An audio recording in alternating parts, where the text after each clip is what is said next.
grâce aux Oscars, #ads. D'ailleurs, ads qui n'est pas là aujourd'hui. On a vraiment une ads qui nous follow et qui est régulièrement dans le chat, mais on ne l'a pas vu aujourd'hui. Évidemment. Alors, les Oscars.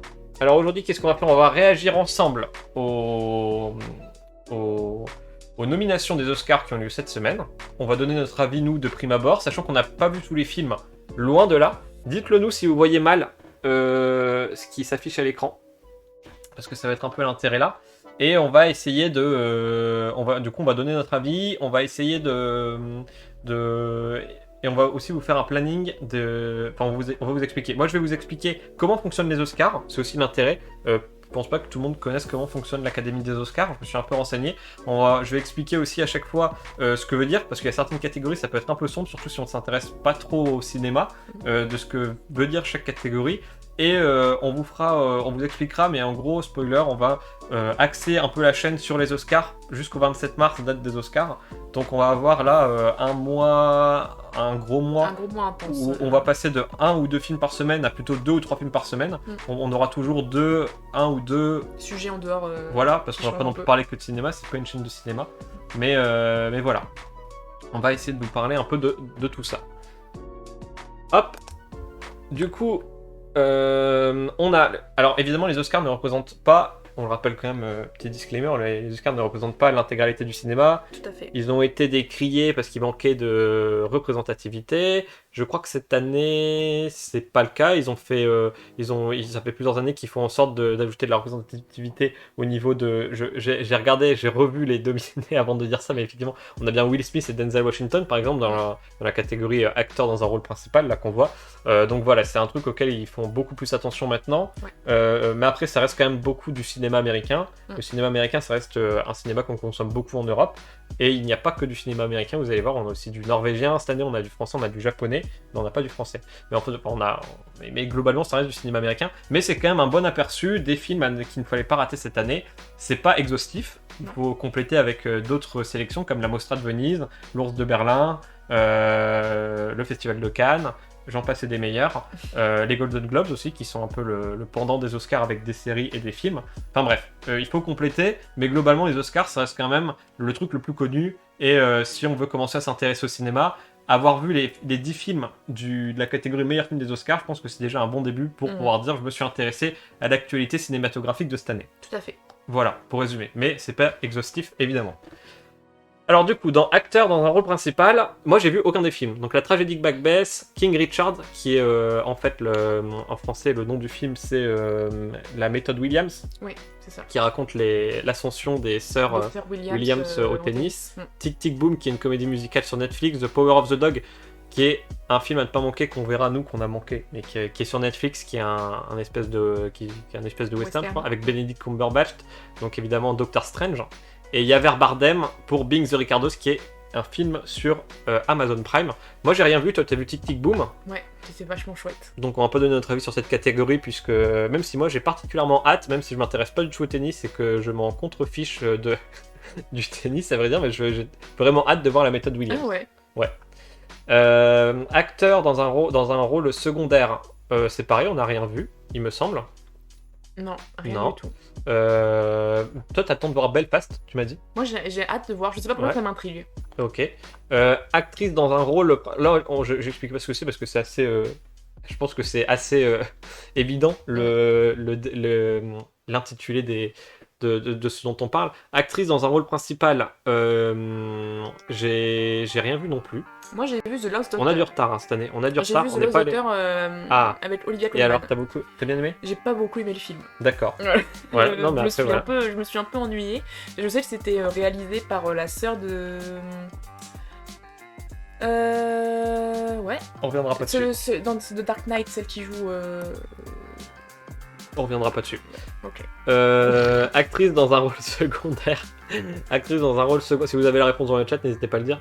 Oh, le nulos, il a rien vu. Et oui, c'est vrai, franchement, cette année, on n'est pas allé beaucoup au cinéma. Vous allez voir, dans les catégories suivantes, on a vu plus de films. Là, sur acteurs et actrices dans des rôles principaux, on n'a rien vu.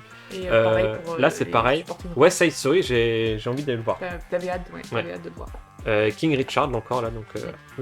Alors par contre, voilà, les films d'animation, Vite, ça nous parle. films d'animation, il y a que Flick qu'on n'a pas vu, on a Ouais. tout vu, on a vu Luca qui est un film de Pixar, Encanto qui est un film de Disney, The Mitchell contre les machines qui est un film sur Netflix, et Raya et le dernier dragon qui est un autre film de Disney. Moi, selon moi, le meilleur film que j'ai vu, le plus novateur et qui m'a le plus transporté techniquement et au niveau de l'histoire, c'était Les Mitchell contre les machines. C'était très marrant. Ouais, c'était très marrant. Il y avait un côté, on parlait d'animation tout à l'heure, Arkane ou Spider-Man dans le Spider-Verse. Il y avait un côté comme ça, un peu comics.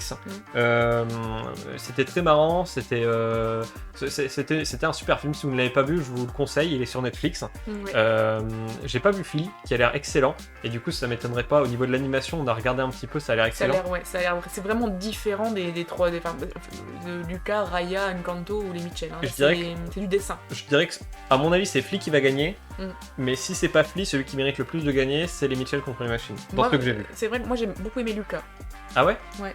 Luca, entre tous. The Mitchell contre les machines, j'ai passé un très bon moment. J'ai trouvé ça C'était vraiment plus marrant. novateur que Luca. C'est vrai, mais j'en garde moins souvenir. Ok. Voilà. Bon bah voilà. Et du coup, voilà. Film d'animation, vous savez ce que c'est. On va faire une pause ici pour que je vous explique un peu, puisque je vous l'ai promis, comment fonctionnent les Oscars. Alors en fait, les Oscars, il y a 6000 membres, et ça, on rentre par cooptation. C'est-à-dire qu'on n'envoie pas une lettre en disant « Bonjour, je voudrais rentrer ». On est invité à rentrer. Il faut être parrainé par 2 personnes dans les Oscars. Alors en fait, le fonctionnement, accrochez-vous, c'est pas vraiment compliqué, mais il faut quand même être un peu concentré pour comprendre. C'est divisé en 18 ils sont divisés en 18 collèges. Donc il y a le collège des effets spéciaux, le collège de l'animation, le collège des acteurs, etc. Il faut savoir que 25%, donc sur les 18 collèges, 25% des gens sont des acteurs et des actrices. Donc c'est-à-dire les acteurs et les actrices représentent l'immense majorité des personnes de ce collège. Sur 6000, ça représente donc à peu près... à peu près 2000, un peu moins de 2000. 1500. 1500 personnes à peu près. Ouais, ça représente 1500 personnes. Donc sur les 6000, il y en a 1500 qui sont des acteurs et des actrices. Et en fait, chacun vote pour nommer des films dans la catégorie qu'ils concernent. C'est-à-dire que les personnes qui travaillent dans les effets spéciaux vont nommer 5 films dans les effets spéciaux. Ils vont dire, bah voilà, pour moi, les 5 films avec les meilleurs effets spéciaux, c'était ceux-là. Donc les 5 films sont... les 5 films qui sont les plus nommés vont être retenus. Donc dans la catégorie effets spéciaux, les 5 films les plus nommés par les personnes qui travaillent dans les effets spéciaux qui font partie du collège effets spéciaux des Oscars, donc ils sont rentrés par cooptation, sont nommés dans la catégorie effets spéciaux.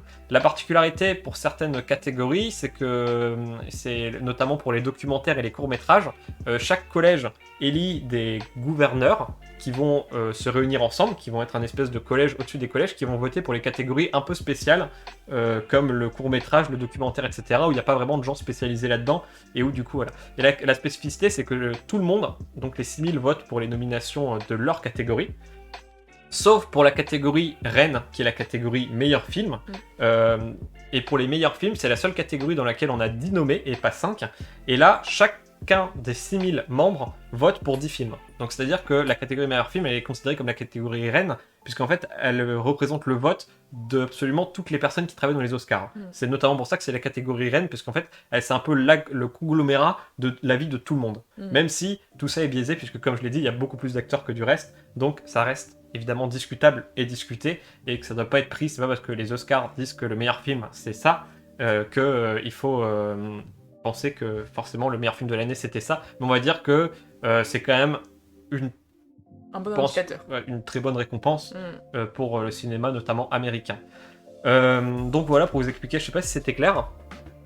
Comme explication, je trouve que c'était moi je trouve, relativement quand clair. tu me l'as dit, c'est vrai, je trouvais ça logique que ce soit en fait des gens du métier qui en fait. Mais ce que j'ai pas précisé, c'est qu'ils élisent pas, ils font les nominations. Ouais, mais quand même, tu vois, genre en fait, voilà. ils reconnaissent en fait la valeur. C'est ça. Mais donc une fois que donc mon camarade qui a voté pour ces 5 films dans la catégorie meilleurs effets spéciaux, ensuite il va pouvoir voter pour tout. Une fois que toutes les nominations sont faites, il vote pour toutes les catégories. C'est-à-dire que c'est pas que les gens des effets spéciaux qui votent pour les meilleurs effets spéciaux. Tout le monde vote. Oui, mais du coup en fait ils sont là parce que en fait voilà. les gens du métier l'ont reconnu comme étant un ayant de la valeur. Donc ça a encore plus de valeur du coup. Tout à fait. Donc la cinématographie qui est traduite en français par la photographie. La photographie c'est tout ce qui est. On va parler un peu de cinéma en même temps. Encore une fois, je suis pas spécialiste, donc il y a des gens dans le chat qui veulent. Merci Landai qui nous dit j'ai compris. S'il y a des gens dans le chat qui veulent compléter ce que je dis parce que je suis loin d'être spécialiste, n'hésitez pas. Mais en gros, la photographie, ça correspond dans le monde du cinéma à la personne, ce qu'on appelle le chef opérateur en français. Et le chef opérateur, c'est celui qui va placer la caméra et les lumières. Donc c'est un rôle qui est hyper important, puisque quand on commence à aller un peu plus au cinéma, on se rend compte que la lumière, c'est vraiment la différence entre un bon film et un très très bon film. Moi, je serais incapable de vous dire ah tiens, ils ont placé la lumière là, mais par contre, je peux vous dire ce film-là avait une très belle lumière. J'ai reconnu qu'il y avait une belle lumière. Donc la cinématographie, c'est la photographie en français, et c'est vraiment tout le positionnement de la caméra et de la lumière pour faire en sorte qu'on ait les plus belles couleurs possibles et le plus bel angle de caméra possible pendant le film. Donc tout ce qui est cadrage de caméra et lumière, dites-vous que ça rentre dans cinématographie. Donc pour en gros les meilleures lumières, pour faire très simple et un peu réducteur, mais on va dire ça, on a Dune, Nightmare Alley, The Power of the Dog, The Tragedy of Macbeth et West Side Story. C'est les mêmes qui reviennent très souvent quand même. Hein. Voilà, c'est ça. Là, c'est le genre de catégorie cinématographie ou encore meilleur réalisateur. C'est souvent les films qu'on va ensuite retrouver dans meilleurs films. Puisque c'est des catégories. On va dire que le meilleur film, il n'a pas besoin d'avoir le meilleur acteur. Par contre, il a besoin d'avoir probablement une des meilleures lumières ou une des meilleures réalisations. Ou le meilleur scénario. Voilà, ou un des meilleurs scénarios. On va dire que c'est un peu les catégories, les sous-catégories reines. Qui vont permettre à un film de se hisser. Voilà, t'as pas besoin d'avoir le meilleur acteur pour être le meilleur film. Par contre, t'as quand même besoin d'avoir une lumière qui tient la route, en gros. Donc voilà, costume design, donc évidemment les costumes. Donc là, un bon exemple, puisqu'on va retrouver des films qui vont pas du tout être en compétition pour les meilleurs films, mais qui vont quand même avoir l'opportunité d'être là, notamment Cruella, qui pour moi mériterait d'avoir l'Oscar des meilleurs costumes. De très très beaux costumes, des choses innovantes, notamment la scène où elle est sur un... Ça parle de mode en fait. Ouais, déjà ça parle de mode, donc forcément il fallait forcément des beaux costumes, mais il y a une scène où elle arrive en camion poubelle, où elle est faite entièrement de détritus, et c'était vraiment, vraiment excellent. Par exemple, Cruella, autant Dune évidemment, et cette année un des films les plus... un des films les plus en vue et qui est nommé un peu partout. Et alors, pour information, le film le plus nommé, c'est The Power of the Dog, mais Dune en fait aussi partie des films les plus nommés. Mais pour le coup, là, j'ai pas vu Cyrano, Nightmare Alley et West Side Story, j'ai pas vu, mais j'ai vu pas mal d'images. Mais pour moi, c'est Cruella qui devrait remporter quand même cet Oscar. À mon sens, parce que vraiment, c'est un film de mode et c'est vrai qu'il nous a marqué par ses costumes sans nous avoir marqué en soi. C'est clair. Pour coup, on n'aurait jamais dit. D'ailleurs, il faisait même pas partie des côtés Oscar. Non, on l'avait totalement oublié. Mais c'est vrai qu'on l'avait oublié. Mais pour le coup, pour les costumes, c'est pas déconnant. Directing, donc la réalisation. Donc le réalisateur, son rôle. Le rôle du réalisateur, c'est de... Le réalisateur, c'est un peu un chef de projet. C'est-à-dire qu'il va être à la tête de tous ceux qu'on a vus précédemment. C'est-à-dire qu'il va diriger les acteurs, il va diriger la personne qui gère la lumière et le cadrage, donc le chef opérateur. Il va diriger le montage, donc tout ce qui est montage, comment est-ce qu'on monte, est-ce qu'on met cette scène-là avant celle-là, est-ce qu'on coupe là, est-ce qu'on coupe là. C'est lui qui va chapeauter un peu le tout, c'est un peu le chef de projet. C'est-à-dire que c'est pas lui qui va... Enfin, il y a certains réalisateurs qui tiennent eux-mêmes la caméra, mais globalement, c'est pas lui qui tient la caméra, ou elle qui tient la caméra d'ailleurs, pardon, mais c'est cette personne-là qui va diriger tout ce petit monde sur le plateau et qui va faire en sorte que le film ait c'est-à-dire que si on a d'un côté un chef opérateur qui dit on va mettre les lumières comme ça parce que c'est ma vision artistique, d'un autre côté un monteur qui dit je vais monter comme ça parce que c'est ma vision artistique et je vais mettre cet étalonnage. L'étalonnage, c'est au montage, c'est le fait de changer les couleurs en fait. C'est de mettre des couleurs particulières à tel moment. Encore une fois, je suis pas spécialiste, mais en gros l'étalonnage, c'est la gestion des couleurs au montage. Bon bah si on a un chef opérateur qui dit on va mettre ces couleurs là sur le plateau, et le monteur qui dit on va faire cet étalonnage là qui n'a rien à voir au montage, ça va pas. Du coup, il faut un réalisateur qui va avoir une vision artistique, esthétique et scénaristique d'ensemble, qui va gérer du scénario jusqu'au montage tout le film et en gros c'est lui qui apporte, qui tranche en fait. Le réalisateur, il va aussi gérer le fait que justement on a un monteur qui veut monter les choses de telle manière, un chef opérateur qui veut faire les choses de telle manière, un acteur qui voudrait donner un peu plus d'envergure à son personnage. C'est lui qui va gérer, qui va dire dans ma vision artistique et dans ma vision esthétique des choses, on va faire les choses comme ça et voilà. Donc en fait finalement au fond, quand un chef opérateur, le réalisateur est plus ou moins récompensé, quelle que soit la récompense pour son film, mais il est mis en avant dans la catégorie réalisateur, c'est-à-dire que dans la catégorie photographie, c'est le chef opérateur qui monte sur le plateau pour récupérer son Oscar, c'est pas le réalisateur. Là c'est vraiment une question de réalisation, donc c'est un film dans son ensemble. La réalisation, c'est vraiment l'ensemble du film qui est récompensé, c'est le fait vraiment d'avoir une direction artistique, esthétique particulière, c'est ça qui est récompensé, plus qu'un travelling ou une lumière qui sont récompensés par ailleurs. C'est un peu c'est vraiment, ça fait partie des catégories reines évidemment, puisque le réalisateur est le chef du tournage. Enfin, quand on dit les Lecce Pizza de Paul Thomas Anderson. On dit pas les Lecce Pizza en citant le nom du chef opérateur, même si, en l'occurrence, c'est un bon exemple puisque les Lecce Pizza bénéficient d'une excellente lumière, à mon avis. Mais voilà. Donc là, Belfast, Drive My Car, qui est un film japonais si je ne m'abuse. Les Lecce Pizza, The Power of the Dog et West Side Story. Je n'ai vu que les Lecce Pizza. Les 5 films sont nommés, comme je le disais, dans la catégorie meilleur film, puisque c'est évidemment le fait d'être meilleur film, c'est très lié, comme je le disais, au fait d'avoir un très bon réalisateur, puisqu'il gère un peu l'ensemble. Et du coup, moi, j'ai vu que les Lecce Pizza. On en verra les 4 autres dans le mois, on vous donnera le planning. Moi, je suis sûr que Alexis va beaucoup aimer West Side Story. C'est probable. Ah ouais, non, moi je suis très comédie musicale. Parce qu'il adore la comédie musicale. Les Lecce Pizza, je pense que dans mon cœur, il a peut-être déjà gagné la palme. Putain, d'ailleurs, je vérifie. Je suis étonné en mal que les Lecce Pizza ne soit pas dans le meilleur, dans les meilleures lumières. J'ai beaucoup aimé la gestion. Bon bref, ça après c'est. Je suis un peu déçu, mais du coup pour la meilleure réalisation, je dirais les Lecce Pizza, mais c'est le seul que j'ai vu. Je me ferai un avis plus tard sur le reste. Steven Spielberg, malgré tout le respect que je lui dois, même si je risque de beaucoup aimer et que je vais sans doute le mettre très haut dans les catégories liées au meilleur film. Ouais, après dans la réalisation ça m'étonnerait, parce que vraiment les Lecce Pizza il m'a vraiment transporté. Toi t'as rien vu là-dedans? Non. Ah, non. Documentary. Toi t'as vu Summer of Soul? Incroyable. Franchement, moi je m'en remets toujours pas. C'est sur Disney+. Ça sert à rien d'expliquer ce que c'est un documentaire, je pense. Non, c'est sur Disney+, et ça retrace un concert qu'il y a eu dans les années 70, avec que dans le... Pas dans le Queen, non, au-dessus de New York, de Manhattan.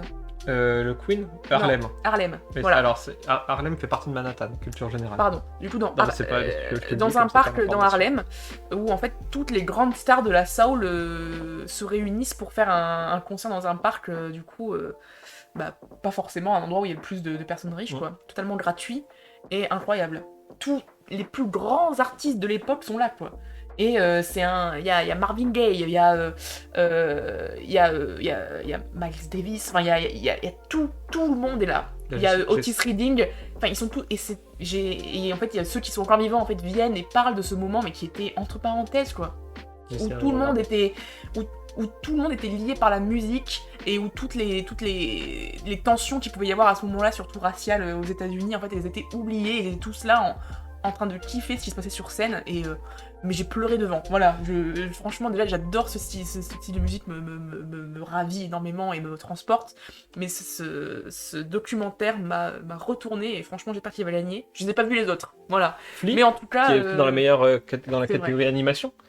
Mais Summer of Soul, je vous le recommande 100% si vous voulez écouter un peu, faire un documentaire sur la musique et sur cette période particulière de l'histoire de la musique. Je regarderai Summer of Soul parce que tu le recommandes, mais je pense, clairement, ça fera pas partie des films, des trucs qu'on va rattraper avant les Oscars. Ça fait pas partie de nos priorités, je pense, les documentaires. Documentary Short Subject, donc les formats courts. Pour information, format court, c'est en dessous de 40 minutes aux Oscars. Okay. Donc voilà, comme ça vous savez. On rentre pas dans le détail puisqu'on n'a rien vu, donc on n'a pas vraiment d'avis. Audible, évidemment, Audible de Amazon. Amazon Prime, avec le temps des tempêtes. Les formats courts sur YouTube, je crois. Audible. On l'a tous vu. C'était Nicolas Sarkozy avec son temps des tempêtes. Editing, donc editing, c'est le montage. Alors on a Tic Tic Boom, The Power of the Dog, King Richard, Dune et donc Look Up. Là encore on a que des films. Non, si on a que des films qui sont nommés dans la catégorie meilleur film. Pas Tic Tic Boom, je crois. Non, peut-être pas Tic Tic Boom. Mais le montage d'un film c'est aussi très très important. Ouais, d'ailleurs j'en profite, mais je vois de plus en plus de pièces de théâtre qui abordent ce sujet-là du montage et qui montrent l'importance du montage pour montrer comment le montage c'est subjectif, comment tu peux changer tout un propos. Il y a de plus en plus de théâtre qui montrent du montage en direct. Enfin, je ne vais pas rentrer dans le détail, c'est pas le sujet. Non, mais c'est intéressant parce que c'est vrai que rien que dans une vidéo YouTube ou autre chose, en fait, le montage va donner du dynamisme ou va permettre de sous-entendre autre chose. Et c'est vrai que dans le théâtre, tu peux pas faire ce montage-là. Donc en fait, montrer un moment. Avec de la vidéo. C'est ça, montrer un moment, enfin vivre un moment, après le filmer et le remonter derrière pour voir qu'en fait ça te modifie totalement l'appréhension, la compréhension de la scène. C'est très intéressant. J'en ai jamais vu encore. de pièces du montage en direct, mais... Il va y en avoir une là où je travaille la semaine de la rentrée. Si tu veux, tu peux venir, c'est vendredi, le vendredi de la rentrée. Ok. Enfin, pour information, du coup, ça s'appelle L'âge de nos pères et ce sera au manège Maubeuge le 25 février. Et sachez que je ne parle pas d'un truc dans lequel je travaille, mais parce qu'on est en train d'aborder le sujet, et donc j'en parle. Je le mentionne au passage. Don't Look Up, moi j'aurais dit Don't Look Up pour le meilleur montage. Il m'a, notamment pour la fin, la scène de fin m'a vraiment touché, et je pense que le montage y est pour quelque chose. Donc voilà, je sais pas ce que t'en penses. Si. Dune, il a beaucoup de qualité, mais je dirais pas que le montage en fait partie, par exemple. J'avoue que j'ai pas vraiment d'idée là-dessus. Enfin, si, attendez, si, parce qu'il est quand même nommé parmi les 5 meilleurs films au montage des Oscars. Donc, si, mais je veux dire, pas au point que je lui donne.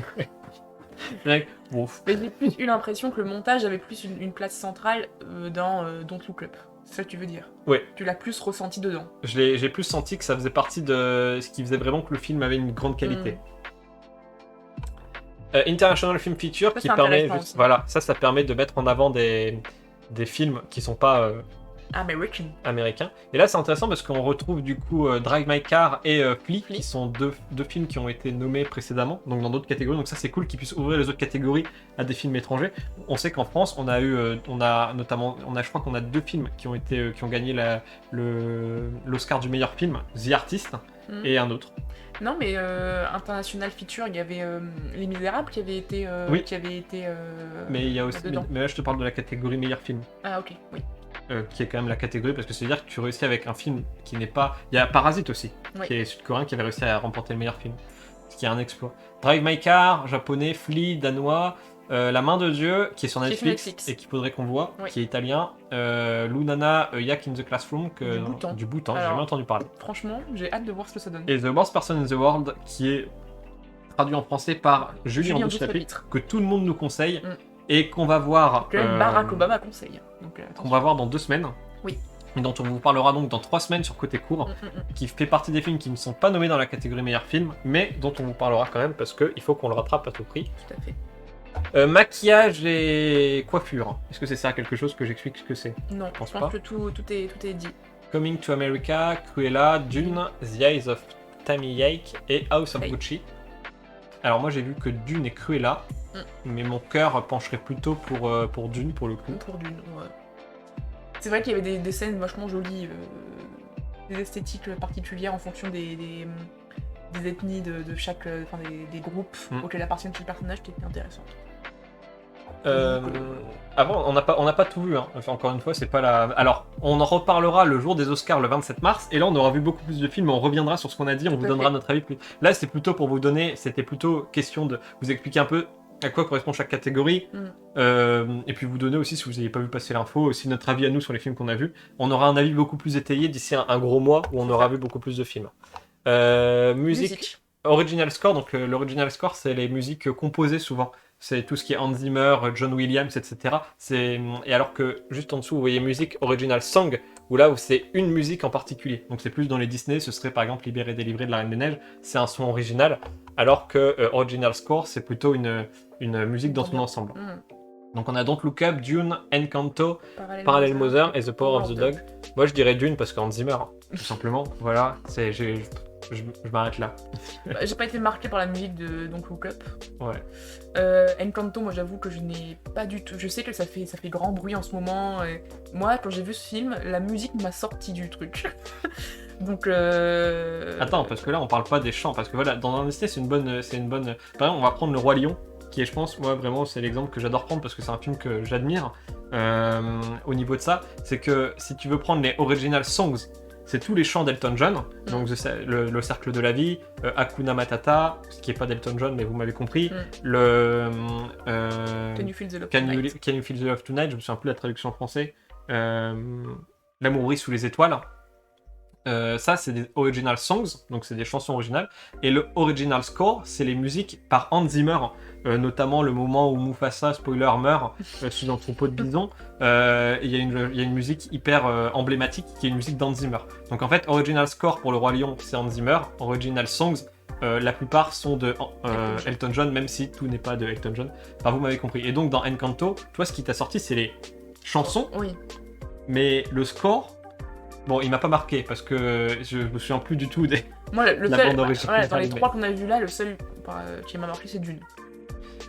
Oui, Hans Zimmer. C'est ça. Hans Zimmer qu'on va voir en concert d'ailleurs dans 2 mois. Dans 2 mois. On vous en parlera. Donc Original Songs, on a Be Alive du coup de la méthode Williams. De Beyoncé. Ah bah alors ça. Dos Ogulitas de Encanto de Belfast, ouais. Down to Join de Belfast. No Time to Die de No Time to Die. Et Somehow You Do de From Good Duty. For Good Days. Ah, pourquoi on a vu. Moi j'aurais mis No Time to Die parce Moi que j'aime aussi, bien ouais. Billie Eilish. Voilà. Oui, et puis parce que les musiques de James Bond, je trouve ça cool. On n'a plus aujourd'hui, et je trouve que c'est bien parce que c'est trop long, mais les longs génériques comme on avait avant, au début du film, avec une C'est musique, toujours là. Hein. il y en a. Ouais, mais c'est moins. Ah, il y a que James Bond qui fait ça. Il y a ouais. que En James gros, Bond ouais. qui le. Enfin, James Bond, il continue de le faire avec toute une musique de souvent 5 minutes, et souvent avec des très très belles images. Donc, ouais, No Time to Die. Et donc, Best Picture, qui est la catégorie reine, qui est traduit en français par meilleur film. Alors c'est intéressant parce que Best Picture récompense les producteurs et les productrices pour information. Donc c'est-à-dire que la catégorie meilleur film récompense les personnes qui ont financé le film. Donner de la thune. Là. Et en gros, les producteurs et productrices, bien souvent c'est des gens qui travaillent sur le film. Des fois, le réalisateur est producteur. Voilà, par exemple, Don't Look Up, Adam McKay est producteur. Je suis quasiment certain que Licorice Pizza, Paul Thomas Anderson. Voilà, donc bien souvent, le réalisateur est récompensé en étant lui-même producteur. Mais c'est pas toujours le cas. Et le producteur, quand il n'est pas réalisateur, c'est la personne qui est au-dessus du réalisateur. Et quand il y a, voilà, c'est lui qui. Le réalisateur, il est censé gérer l'argent qu'il a, mais le producteur est censé aussi gérer tout. Il chapeaute. Tout à l'heure, je dis que le réalisateur était chef de projet, et le producteur est encore au-dessus de lui. C'est lui qui lui donne un budget, c'est lui qui lui dit ça non. Et notamment pour les films, par exemple les films Disney, le producteur c'est Disney, et donc le producteur va interdire au réalisateur certaines. Par exemple, les films Marvel, vous savez que j'adore parler des films Marvel. Les films Marvel sont réalisés par des réalisateurs qui vont apporter, dans le cas par exemple de Chloé Zhao dans Les Éternels, va apporter sa patte. On reconnaît bien Chloé Zhao dans la gestion des lumières, par exemple, dans Les Éternels, dans la gestion des plans larges, etc. On voit bien Chloé Zhao dans Les Éternels, mais Chloé Zhao, qui est la réalisatrice et qui donc gère son projet Les Éternels, doit répondre de ce qu'elle fait à... Je vais plus revenir sur son nom. Comment il s'appelle mon camarade indiqué Kevin Feige. Kevin Feige, ouais. Kevin Feige, qui est donc le producteur des Marvel, et qui lui va dire à Chloé Zhao, ce personnage, tu ne peux pas le faire mourir parce que j'en ai besoin dans un autre film qui sera réalisé par un autre réalisateur. Donc le producteur, on va dire qu'il laisse une certaine liberté au réalisateur, mais qui va dire, alors ça non, notamment dans le cadre de franchises comme Marvel, Kevin Feige, il veille à l'intégrité de l'univers, et donc il va dire, tu peux apporter ta patte esthétique et artistique, mais scénaristiquement, tu ne peux pas faire ce que tu veux. Spoiled. Je pense qu'il parlait du Roi Lion. On rattrape nos messages. Hein. J'ai pas suivi, je débattais sur la Tortue Rouge avec Ewan et je dois bouger, donc bon dimanche et merci pour l'émission, c'était cool. Merci bon David. Dimanche à toi. Ah, bon, j'espère qu'ils étaient en plein débat sur la Tortue Rouge. Bah, écoutez, bon dimanche à vous et merci d'être passé. Et donc voilà, le producteur, c'est celui qui va veiller à l'intégrité dans le cadre d'une franchise de l'univers et sinon dans le cadre d'un film qui se tient en lui-même, qui va veiller à la gestion de l'argent. Je pense que c'est d'autres choses. Des bisous Thomas. Salut. Du coup, on va finir sur meilleur film, on va pas continuer. Si, non. Il y a quoi ensuite après? Il y a quand même des trucs importants. Il y a Production Design qui sont les décors. Ok. Les décors qui sont quand même importants. Dune, c'est le seul qu'on a vu. Oui. Ensuite, les décors c'est évidemment hyper important. Là, Dune c'est le seul qu'on a vu, mais je pense qu'il fera partie des meilleurs décors de toute façon, puisqu'il invente un univers à part entière, etc. Là, on a les courts-métrages d'animation et les courts-métrages en live action. Le son, qui avant était divisé en deux catégories, le mixage son et l'éditage son, et j'ai jamais compris la différence entre les deux, donc je suis vraiment ravi qu'ils aient réuni ça en un seul truc qui s'appelle son. C'est plus simple à comprendre, le son ça va capter le son sur le plateau, au montage, au moment où on va mixer, donc éditer tout le son, c'est-à-dire faire en sorte que si moi je suis en train de parler, nous ici on a un très mauvais mixage par exemple parce qu'on n'a pas de table de mixage, c'est-à-dire que si je parle et que Louise elle parle en même temps, on nous entend On plus. n'entend plus rien. Il faudrait qu'on ait tous les deux un micro-cravate et qu'on ait un système de son, et comme Louise parle un peu moins fort que moi, qu'on monte le son de son micro pour qu'elle puisse être au même niveau que moi quand on parle en même temps. Enfin bref, c'est tout ça le mixage son en fait. Et l'éditage son, c'est le fait de mettre des effets de l'autotune, même si c'est quand même très rare aujourd'hui d'avoir des films avec de l'autotune et on le regrette bien entendu. Mais voilà. Donc le son évidemment c'est hyper important dans un film puisque c'est ce qui fait que c'est pas désagréable à écouter. C'est pour ça que moi j'avais moins aimé Unpopular Opinion, Black Panther. Ah ouais, je trouve que le son, moi, m'a sorti totalement du film. Ah ouais. Tu te rappelles pas? Moi je m'en souviens. On l'avait regardé sur Disney+, ou on l'avait regardé... Je sais plus, peut-être pas, mais... Si on l'a regardé de manière illégale, des fois de manière illégale c'est... Ouais, le son il saute un fringué. peu, mais je me souviens que ça m'avait sorti tellement du truc. Ouais, mais je crois qu'on l'avait regardé sur Disney+. Bah là, du coup, on a juste vu Dune, et on a vu No Time to Die aussi. C'était chouette, hein. Au niveau du, par exemple, voilà, au niveau du mixage son, c'était... Pour le coup, le son, voilà, c'est un bon exemple de truc où je vais pas donner mon avis parce que j'en ai aucune idée. Exactement. J'arrive pas à l'apprécier. Donc on va juste la fermer. Ah, mais visual effects, ça on peut. On a tout vu sauf Free Guy, qui est un très bon film, il paraît. Avec notre camarade Deadpool, là, Ryan Reynolds. Visual Effects, Dune, No Time to Die, Shang-Chi et Spider-Man No Way Home. Je pense que... Moi je dis Dune. Moi je dirais... Ouais, Dune. Dune, c'est une claque. C'est dommage que... Ouais, c'est dommage pour Spider-Man No Way Home, mais ouais, Dune, c'est vrai qu'au niveau des effets spéciaux, c'est quelque chose. Et c'est vrai que pour le coup, les Marvel, même si je leur porte un très grand respect, et qu'il y a certaines années où, je le redis quand même, ils auraient mérité d'avoir des Oscars en dehors des effets spéciaux, les Marvel, notamment pour leur scénario, pour certains d'entre eux, ou pour leur photographie, ce genre de choses. Je pense qu'il y a certaines années où c'est dommage qu'on n'ait pas donné des Oscars des Marvel. Cette année, je trouve pas ça abusé parce que effectivement les films Marvel étaient bien, mais ils méritaient pas. Même au niveau des effets spéciaux, il y a des films meilleurs. Nous on y va, des bisous. Oubliez pas mardi. Ouais, t'inquiète, on sera là. C'est toi qui avais oublié, camarade, qu'on venait mardi. Il avait oublié qu'on venait mardi. Bisous Thomas. Et là, une autre catégorie reine, c'est le scénario. Donc le scénario, alors on a deux catégories de scénario, on a Adapted Screenplay, donc Screenplay ça veut dire scénario, et Original Screenplay, donc Adapted c'est quand c'est adapté d'autre chose, et Original c'est quand ça a été écrit pour le cinéma. Donc là dans Adapted on a par exemple Dune, qui est adapté du roman de Frank Herbert, Dune. Voilà. D'ailleurs j'ai vu qu'il y avait un des comédiens de Dune qui s'est plaint que Denis Villeneuve n'avait pas été nommé dans la catégorie meilleur réalisateur, en utilisant comme argument, ce que je trouve complètement... je comprends pas l'argument, il disait c'est le seul réalisateur qui pouvait et qui a adapté cet immense livre hyper complexe au cinéma. J'ai envie de dire, en fait, si juste ton argument c'est de dire qu'il a adapté ça au cinéma, alors sa place est dans Adapted Screenplay et il y est. Après, au niveau de la réalisation, il aurait pu y être, mais c'est pas non plus abusé, je trouve qu'il n'y soit pas.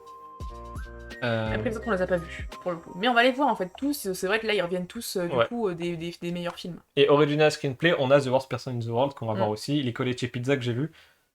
King Richard, Don't Look Up et Belfast. Au niveau du scénario, c'est Don't Look Up pour moi qui devrait gagner. Parce que le scénario, pour le coup, c'est vraiment Don't Look Up, ce qui a mis tout le monde d'accord, je pense. Enfin, en tout cas, ceux qui ont aimé le film, ce qui a créé l'adhésion de tout le monde, c'est le fait que le film parle du réchauffement climatique et réussisse à en parler de manière en étant drôle, mais en même temps en étant très pertinent sur ce qu'il raconte. En tout cas pour nous qui avons trouvé que le film était bien, c'est ce qu'on pense. Donc je pense que vraiment, dans le cas de Don't Look Up, c'est pas tellement la question de savoir s'il est le meilleur film, ou s'il a le meilleur montage, ou si... Mais pour moi, vraiment, la meilleure récompense que pour avoir ce film, c'est pour son scénario. Parce que je pense que ce film a été pensé autour d'un scénario. Oui. Je sais pas si c'est clair ce que je dis. Mais il y a des films, en fait, qui... voilà, Dune, clairement, c'est une question d'effets spéciaux, de réalisation, de création d'un univers. Mais je pense vraiment que dans le cas de je sais pas si c'est clair ce que je dis, mais je pense vraiment que dans Don't Look Up, l'essence du film, c'est son scénario. Voilà. Alors que l'essence d'autres films peut être autre chose, je charge des idées, voilà. Mais bref, vous avez compris. Par exemple, dans le cadre de Tic Tic Boom, ou tu vas m'aider, Steven Spielberg, West Side Story, l'essence, c'est pas le scénario, c'est plutôt l'original score et la musique derrière. Oui. Et aussi, dans le cadre d'une comédie musicale, au niveau des costumes et des décors, ça va beaucoup jouer. Le scénario, un peu moins. Ce qui va nous transporter, c'est d'autres choses. Tout à fait. Voilà. Donc du coup, dans les semaines qui viennent, on va se taper une bonne quinzaine, voilà. Donc quinzaine de films. Comme on disait, je vérifie du coup que j'ai pas dit de bêtises et qu'effectivement, il est pas dans le directing, mon camarade... Non, effectivement, il est pas dans le directing, Dune. C'est pas abusé, je trouve. Enfin, c'est comme ça, en fait. Et puis... Non, mais... Et puis surtout, il est producteur. Donc en fait, il aura sa récompense de producteur s'il gagne. Enfin, voilà, t'inquiète pas pour Denis. Voilà. Dune aura des récompenses. Et surtout, Dune... Bon, voilà, il y a d'autres films qui étaient mieux réalisés. Enfin, c'est tout, c'est comme ça, il faut arrêter. Et ouais, du coup, on va en voir pas mal. On vous dit 2 à 3 films par semaine, je pense, à partir de la semaine prochaine. Du coup, vous allez suivre, mais si vous aussi vous avez envie de vous lancer, de toute façon, on va mettre on mettra les films qu'on va voir un peu en avance. Ouais. On mettra, enfin, de toute façon, tous les jeudis, c'est le machin. Et là, déjà, la semaine prochaine, on peut dire qu'on a déjà dit ce qu'on allait regarder ? Non. Mais on verra. Enfin, vous verrez la semaine prochaine. L'idée, c'est qu'on puisse au moins avoir vu les 10 films de Best Picture et d'autres films par ailleurs. Ça, ce sera un peu à la tête du client, notamment Julie en 12 chapitres, on sait qu'il faut qu'on le voit. Et puis, enfin, moi, Tic Tic Boom, je vais le regarder, mais on va pas en parler, je pense, mais je vais le regarder. Enfin voilà, on va faire un peu à la tête du client. Et il y a certains films, comme je vous dis, qu'on verra, mais dont on va pas parler dans Côté Court. Mais le 27 mars, on refera un point le jour des Oscars pour dire... on aura vu beaucoup plus de films et on pourra donner un avis un peu plus fondé que ce qu'on avait aujourd'hui. Il y avait effectivement, on n'est pas allé assez au cinéma. Je me souviens en 2019, qui est l'année où on allait vraiment beaucoup au cinéma et on avait vu. On avait tout vu. Pas tout ce qui est court-métrage et tout, mais même pas les documentaires, mais pour tout ce qui est toutes les autres catégories liées à un film, on va dire basique, je pense qu'on avait vu 90% de la sélection. Ouais. Et ouais, on pouvait vraiment faire des stats. On disait, ce film-là, après, c'était pas vraiment. Je crois que le seul qu'on n'avait pas vu, c'était The Lightning House.